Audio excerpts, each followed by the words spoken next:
Smartphone users are losing some of their appetite for apps, according to a new study by financial services firm Deloitte. Now, almost a third of British smartphone users don't download any new software in a typical month, and 9 out of 10 don't spend any money on apps. Even those who do explore Google Play or Apple's App Store, they're downloading less. Now, Deloitte's report suggests many smartphone users already have all the apps they need. So what's next for the app economy? Michael Davies is a senior partner at strategy consulting firm Endeavor Partners and a senior lecturer at the Massachusetts Institute of Technology. He joins me now. Michael, this is a chilling report. Even if you don't swallow it whole, you're kind of looking at this and saying, you know, what they're talking about reflects trends that many people see in their own lives. Yes, it reflects trends. I don't think it's a chilling report. I actually think it's a positive note. What we're seeing is that we're crossing the digital divide. We're actually nowadays getting to the late adopters, the late adopters, and these people are becoming digital immigrants.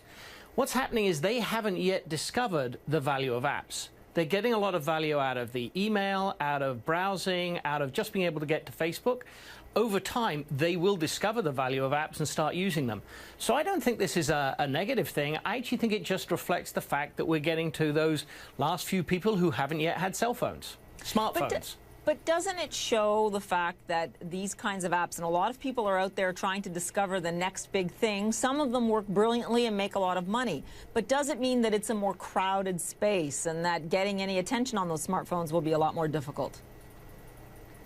Yes, that's true. It has become a much more crowded space. But again, I'm more positive about that. I think the picture you see is the total number of apps that people use continues to increase. So we are adding more apps. We're just adding more apps a little bit more slowly. And I think that you're going to see continued growth. It's going to shift a bit so that the early days when you could just put something out there, it's not as easy. It's becoming harder, but we're moving to a point when everybody, every company, every business has got to have an app of some sort or other. So the market will continue to grow, but it will shift in some ways. But the clear thing is that it will grow more slowly. In your estimation, which apps are people craving right now? I mean, which are the ones that people do have to have on those smartphones? Well, I think they break into two things that are useful and things that are fun. The numbers of things that are useful as you discover them, that's slowing down. And then there's a bunch of things where people do it for games. So you tend to see most people use their smartphones in a couple of different ways. I use it to run my life. I use it to control my home. I use it for those sorts of purposes, particularly once I discover them. And then you have a bunch of fun with it. You do games and things like that. I think for a lot of people, that first category, the things that enable you to control your life, are really important.